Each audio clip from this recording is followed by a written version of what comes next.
Hello, horse girls and guys, welcome back. Hope y'all are still having a good spooky season. Oops. Hello, horse girls and guys. Sorry, I didn't turn my microphone on. I've been talking for like 10 seconds. Anyway, hope y'all are having a good spooky season still. If you're watching this on YouTube, my hands look like this because I just got done staining something outside. I have taken up a new hobby this summer of flipping furniture that I find either for free or for sale. Some of it I have bought very cheap, but I started watching a YouTube channel like this spring called Transcend Furniture Gallery, and I really enjoyed watching her videos. And I have flipped furniture in the past. Nothing like super serious or like well done by any means, but I have done it before and really enjoyed it. But after watching her videos this spring, I was like re-inspired to do it again. So I've been like just collecting a bunch of furniture all summer and redoing it.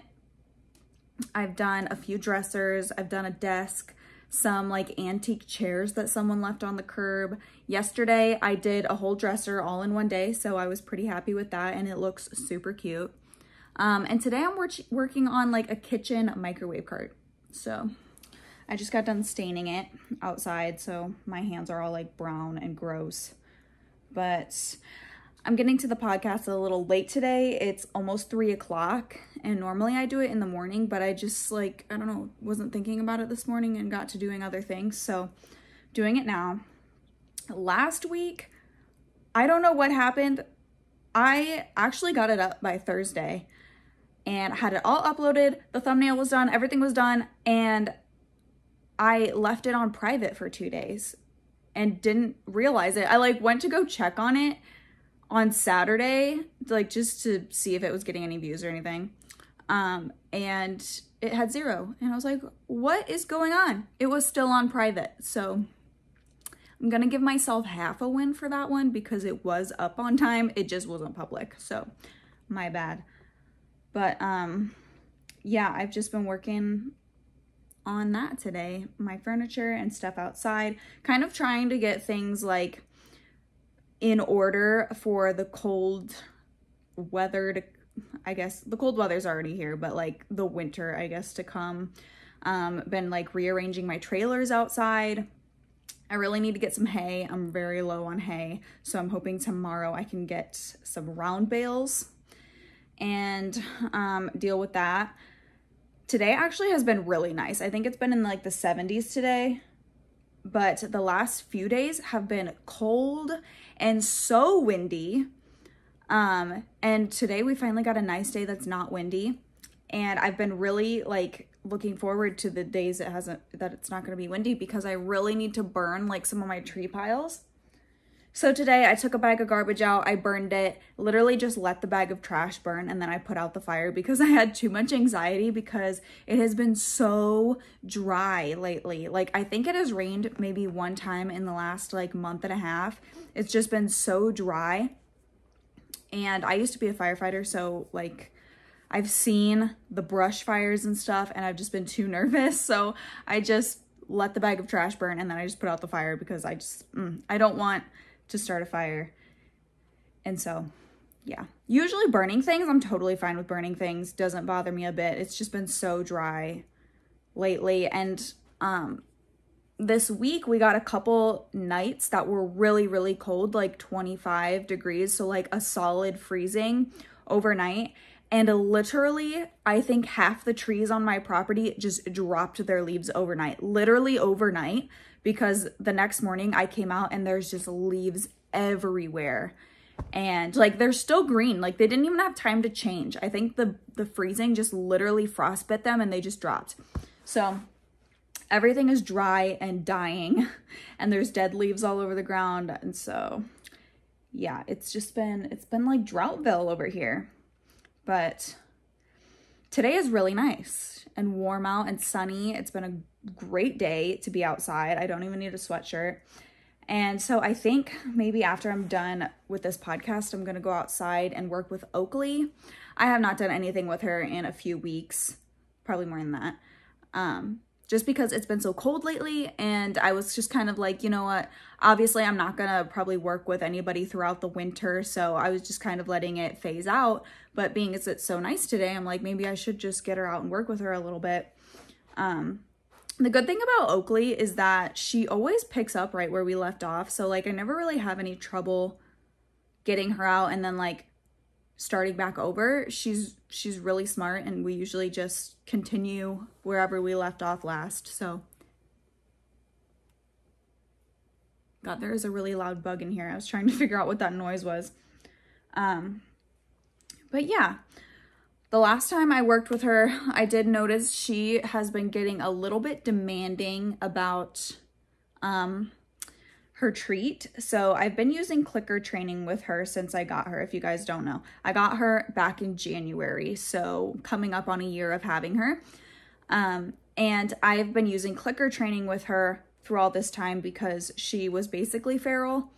And so clicker training really was working well with her because she was getting some sort of tangible reward, or like just some actual physical motivation to be engaged with me rather than just like getting a release. She'd still just rather avoid me. So I've been clicker training with her, but the last couple times I've been working with her, I've noticed she's gotten a little aggressive about her treat. So I'll ask her to do something, and then when she does it, I click and treat. And usually I just do a click with my mouth, like, and then I give her a treat. Well, she obviously knows the sound, so she associates the sound with the treat. So the second that I click at her, she will like swish her tail or stomp her foot really hard, or she'll swing her head up and down. And so I think I'm gonna start, like what I'm gonna start doing with her is that if I click and she does that, like stomps her foot, swishes her tail, I just won't give her anything. She'll just get a release. And if she stands there patiently or just stands there quietly and waits for the treat, then I'll give her, you know, her treat. But I don't want to teach her to be demanding or aggressive about it, because those small behaviors are just going to escalate. So if you guys have clicker trained horses before, let me know if you've encountered that issue. But yeah, I don't want her to be demanding about getting her treat. So I think if she does that, I will just not give her the treat, but she'll still get her release. Like, she's not as if she's not getting rewarded at all. She's still going to get her release, and we're going to wait before we start, you know, before I ask for the behavior again. But she's not going to get I call it her tangible reward if she's demanding about it. So I don't know if that's the best way to go about it. I should probably look it up a little bit and read other people's experiences, but that is one of the like really negative things. And I didn't even know this, but did you guys know that like there is a whole like cult against clicker training? I learned that from the Equitheory podcast by Jill Treese, but she is like an avid positive reinforcement trainer, and that's like all the training she does. And she's talked several times about like losing all her Instagram followers because she switched, and the hate that she gets and stuff like that, just about clicker training. And I was like, what? Do people really have this strong of feelings about clicker training? Because obviously it can be done wrong. And just like anything in the horse world, you can teach a horse something badly and you can do it wrong. But if you're doing it correctly, then it can be great. So I was actually surprised to hear her say that, because I haven't experienced any like hate or negativity towards clicker training. I don't, you know, only clicker train. Most of my training is just pressure and release, and that's what I've always done. This is the first time I've tried clicker training. But if it's working really well for her, then why would I stop doing it? Like, I don't have anything against it. And I think if, you know, there's other people in the world that have had really great success with it, then why not support that method? I mean, I don't know. I don't have a closed mind. I get really frustrated in the horse world with people that have really closed minds about things like this. It's like, dude, if it's working, it's working. Like, if it's not broke, don't fix it, you know? Like, if it is working for that person and their horse and they're doing awesome things and their horse is well behaved and there's no problems, then why do I care? Like, I don't care. So yeah, that's just me though. I forgot where I was going with that. But yeah, I think I'll work with Oakley today. And honestly, I don't really have a topic for today's podcast. I just wanted to jump on here and do it for you guys. So what else was I going to talk about? Oh, the cold weather. So yeah, so it's been so cold lately, the last week or so, and it's been super windy, which the wind is more of a problem to me than the temperature outside. Honestly, I think if it's like 25 or 30 degrees outside, but there's no wind, I'm fine. Like, I'm totally fine. And the horses are fine. It's the wind that is just so much worse. But some of you guys know I work at a boarding facility. It's rather large, I would say, for our area. There's probably about 40 horses there. Sorry, I have to yawn. It's not the biggest one in our area, but it is on the bigger side for here. I have about 40 horses, around 20 of them inside in stalls. The rest are pasture boarded. And we have come to the time of year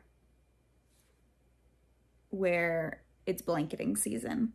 And I saw a meme the other day on Facebook that was like, I'm not mentally prepared to blanket horses or to start blanketing horses. And I felt that so much because I worked at this facility since last winter. And owners are just crazy. And I've talked about my experience working there in the past episodes, but horse owners are just freaking nuts. Like, they really are. And yeah, like, blanketing season just amplifies that, I've noticed. And not to say that like, I'm not an avid or like a strict horses don't need blankets person. You know, I used to be that way, but as I've gotten older, I'm a little bit in the middle. I'm definitely more towards non-blanketing, but I have blanketed horses before. Last winter, I blanketed BB on multiple occasions because we didn't have a shelter put up yet. So they were out directly in the wind and she would shiver because they couldn't get out of the wind. If it wasn't windy, she was fine. So on a few occasions, like, I blanketed her. I definitely believe if you have an old hard keeping horse that needs a blanket to like literally just conserve calories and stuff, I understand that. I'm not against that. And yeah, stuff like that. Like, I think blanketing is fine within reason. I'm not super against it. But if your horse is healthy, they're young enough, they've got a good winter coat, then, I mean, I don't think horses need to be blanketed. And the people at least at my barn, and I think that a lot of people are like this, but oh my goodness, the owners, like, the minute it turns like 40 degrees outside, they're like, oh my God, my horse needs a blanket. And at our facility, we are not obligated to start blanketing. Like, it's not included in the board to start blanketing until November. So even though it's gotten a little bit chillier this October, people are like, oh my God, my horse needs a blanket. We charge a $10 blanketing fee per day. So wait, is it per day? No, I don't think it is. I know it's $10. I don't know if it's a week. Oh, I think it's a week because my barn manager was saying something about an extra $40. So yeah, I think it's $10 a week, which still isn't even enough in my opinion, being the person that has to blanket and unblanket horses every day. And some owners are very cool about it and they just leave the blanket on their horses day and night. So we don't have to take it on or off and they can avoid the blanketing fee that way. But some people seriously think that their horse needs to come in at night, their blanket needs to be taken off, and then when they go out in the morning, we need to put it back on. And we have to, you know, pick from their 3 blankets that they have there for their horse based on the temperature of that day. And if it's super cold, we put the heavy on. If it's, you know, not that cold. We could put the mid-weight on. And it's just like, I do not get paid enough to do this. This is your horse. The board is very reasonable. It's very average in the area that we live in. So yeah, it's just like people literally freak out about. And then if you put the wrong one on and it's like too cold that day and they see their horse has the mid-weight on, they'll complain about that. Some people think that their horse needs double blanketed. And we had a girl do that last week, and I told the barn manager, I was like, I think if these people think that their horse needs to wear 2 blankets outside, they need to pay double the blanketing fee. And the barn manager's like, yep, they will, because we're not doing it. So, and what people don't understand is that, so like, it's not like I'm against blanketing your horse or whatever, but people only see it as just their horse. They're like, oh, well, it's not a big deal. It takes, you know, a couple minutes to put a blanket on my horse. Okay, well, we have 20 horses inside. So then when 20 other people think the same thing, it's like, no, that is too many. It's too much. If your horse can wear a blanket overnight and whatever, and we don't have to deal with it and it can just go in and out, no big deal. Have your horse wear a blanket. I don't care. It's when you constantly expect us to babysit the fact that your horse needs a blanket on in the morning and off at night, and then you got to put the proper one on, and sometimes you got to double blanket it. It's like, whoa, whoa, whoa. This is not our problem. If your horse needs a blanket, leave the blanket on your horse.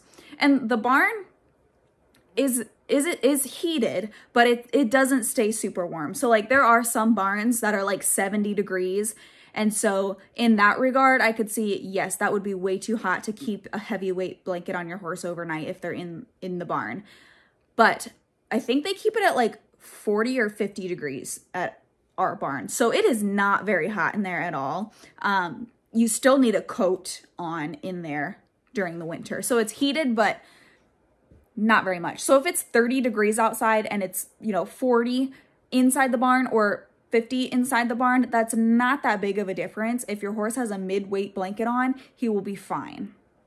And the owners at our barn, I don't even understand, because a lot of them, most of them do not show during the winter. Actually, I think maybe only 1 or 2 of them show throughout the winter because they're like Western pleasure people.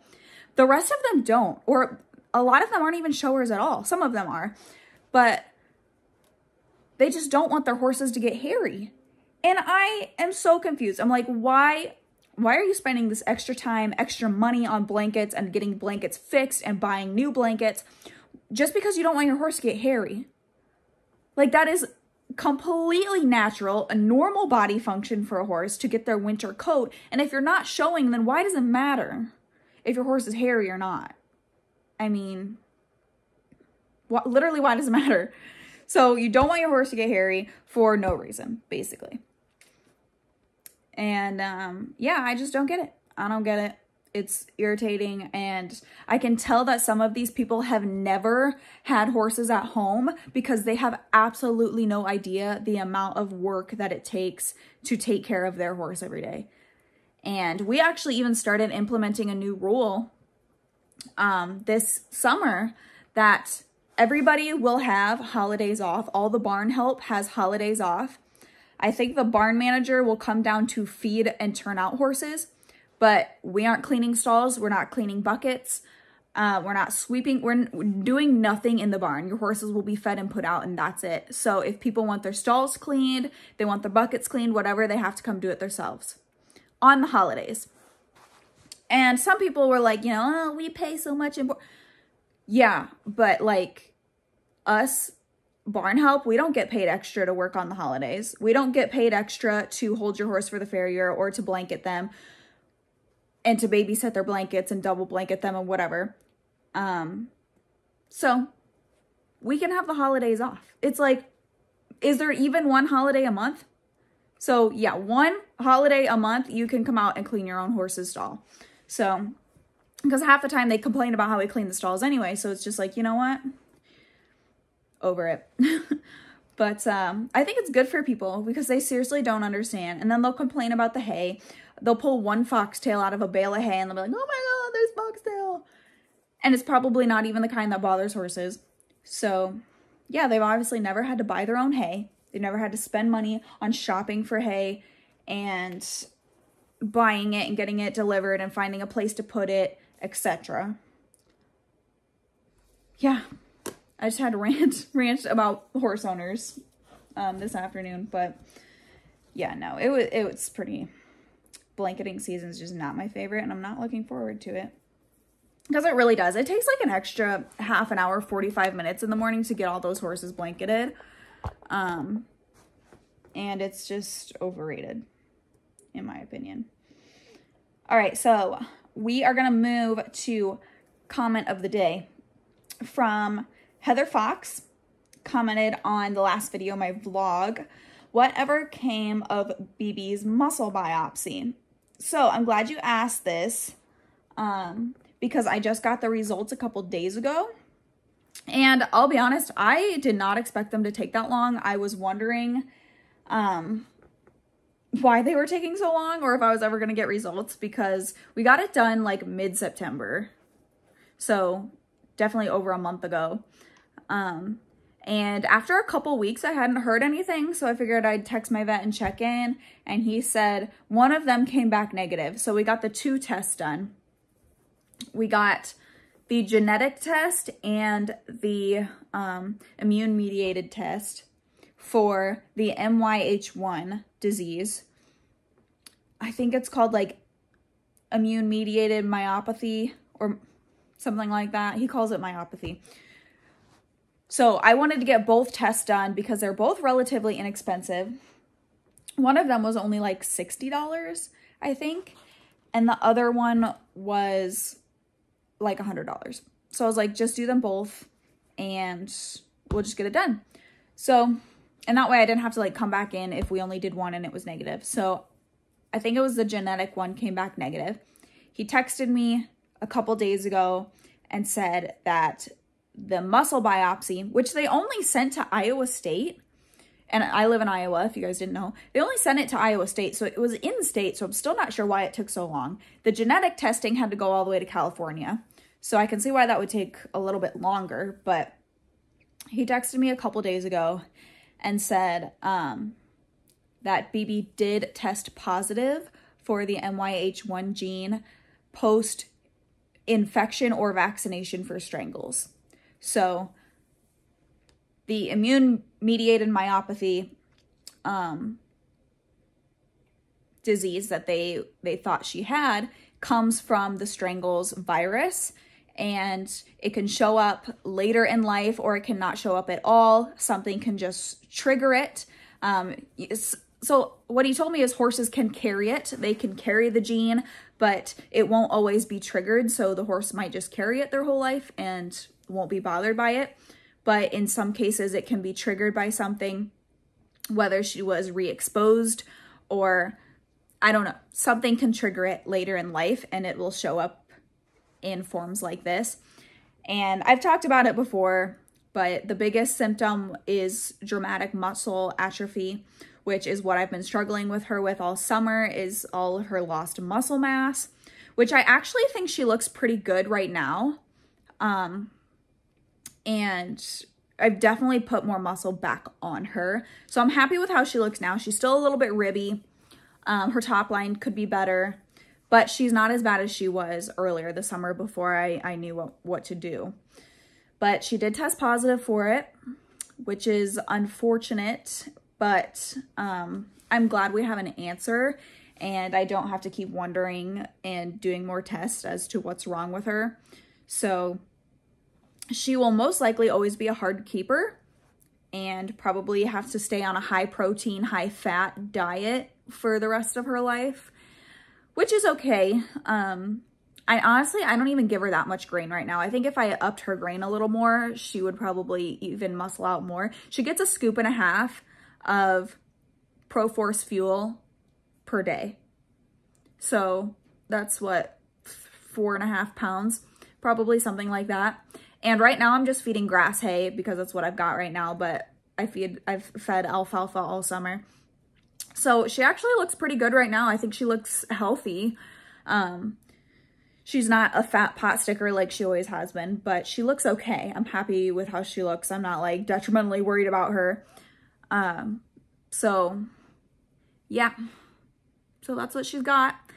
And he did say that, you know, she should be fine and keep riding her. He specifically told me not to stop riding her because the more that she doesn't use what muscle she has left, the more it's not going to grow or it's going to waste away more. So he specifically told me, like, don't stop using her. I mean, don't just let her go to waste. Keep her utilizing those muscles so that they don't waste away anymore. In BB's case, it's just going to take a lot more work and a lot more calories and a lot more protein to get a lot less muscle gain. So she's just going to be inhibited that way. But, you know, I took her to some endurance events this year and she really did fine. I mean, she wasn't like, she won the first one we went to.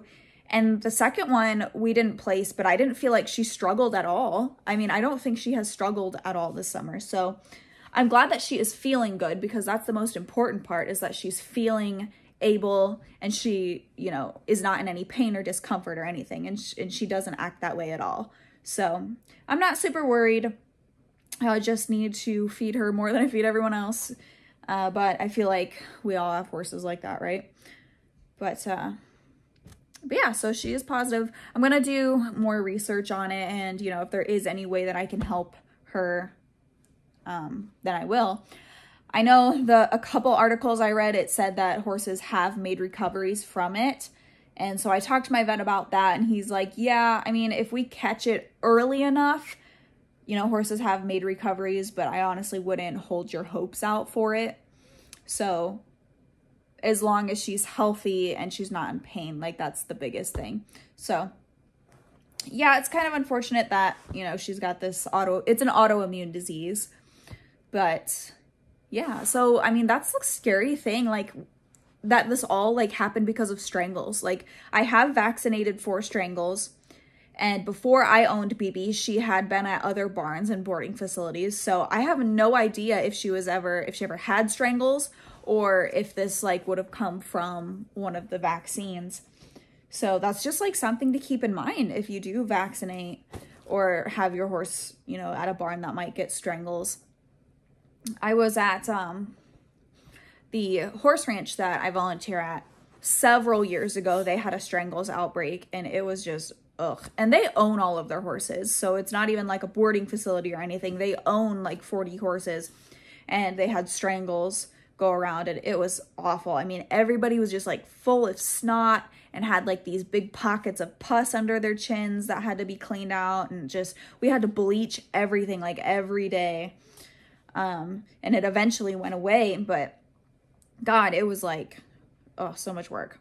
But I remember like I would wear my boots to the ranch and then like I would come home and just like not wear them out with my horses or anything so that I couldn't like cross-contaminate and stuff like that. But yeah, I'm going to see if there's another comment that I can read for you.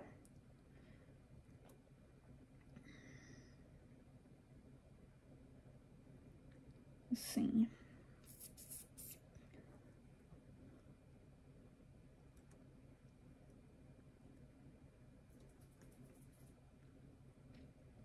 God, my computer has been so slow. So I apologize.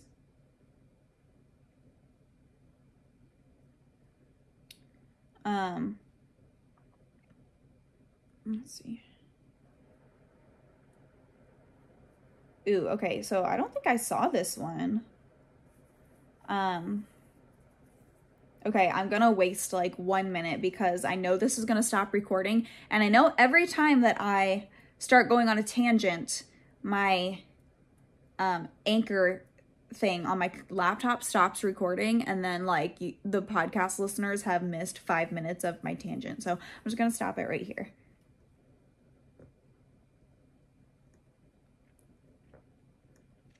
Okay, so I see a comment on here. I don't know if I saw this. Catherine McGee commented a month ago on my full barefoot trim on my horse video. I need some advice. My horse is okay when I pick his hooves. Sometimes wants to pull a little bit like BB, but I just hold until he stops. But he's bad for the farrier. all he gets is a trim. He acts like he can't stand on 3 legs and seems like he thinks about kicking when his back hooves get done. It's so embarrassing. I want him to stand still. What can I do for that? Okay, so if your horse does really well for you, honestly, I have found that some horses, they're just jerks when it comes to other people. And horses that like to test their limits and like to test other riders or other people will do stuff like this because the person handling them isn't you. And sometimes that's literally just your horse being a jerk. Sometimes in life, our horses are doing things not because they're in pain, not because they don't know how, not because they aren't trained, not because, you know, there's some behavioral problem. Sometimes our horses are just jerks. And I will use my friend Melanie's horse as an example because I know that she won't care. Her horse, April. Old horse. She's like, we call her grandma because she's like 26 or something like that. She's an old. Okay. So I'm back. Anyways. Yeah, so sometimes our horses are just jerks, and April likes to test her rider. Even though she's 26 years old, she's super broke, she's super quiet, easygoing. She does, you know, she's a grandma horse, but when I would put little kids on her, because I used her for lessons sometimes, she would absolutely try and test them. She even tries to test Melanie sometimes when Melanie rides her. And she'll do this prancy little trot. She'll try and go back to the barn, you know, whatever. She starts to be buddy sour. Even though she has been broke her whole life. She knows better.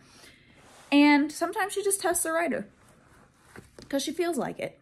And so sometimes, like, honestly, your comment, how, like, your horse is okay with you, but for the farrier, he tries to, like, act like he can't stand on 3 legs. And I've had horses do that where they're like, if I have their front foot, they'll just, like, start to fall down, basically, because they don't want their hoof up. They're just like, girl, no. Bitch, no. I'm done with this. And I will literally hold it there, and if they almost fall over, then they almost fall over. And usually they don't. Once they, like, literally think they're gonna fall, they jump back up. And I'm like, yeah, I'm gonna keep holding it until you fall over, and if you fall over, that's your own damn fault. So sometimes they will just be difficult. And so it sounds like your horse might just be insecure about standing on 3 legs with somebody else that's not you. So if I were you, I would have some friends or some other people, you know, at your barn or whatever. Or if you have a friend come out and ride with you, make them pick up your horse's hoof. Just be like, hey, can I borrow you for a second? Can you pick up on my horse's hooves? Because he thinks that nobody else can do it but me. So honestly, like, that's what it sounds like from your comment. But obviously I don't know your horse. I can't say for sure. I haven't seen him, you know, behave that way, but that would be my guess. So best of luck. I hope you can get that fixed, but that would be, you know, because it's frustrating for your farrier as well. And maybe the more that, you know, your farrier does it, the more he will be comfortable with that person. But anywho, I think I'm going to go ahead and jump off of here, guys. I know this wasn't a very long episode, but I need to let my phone charge up a little bit after recording this. And I would like to go out and work with Miss Oakley this afternoon. So I'm going to go ahead and jump off of here. I hope you guys enjoyed. Let me know what else you want me to talk about. If you have any topic ideas or questions you'd like me to answer in future episodes, leave them down in the comment section. Also, make sure to check out the description box for my social medias, my Buy Me a Coffee, where you can buy me a coffee to support this channel and the podcast and whatnot. But anyways, I think that's all I have for you today. So thank you for listening, and I'll see you in the next one. Bye.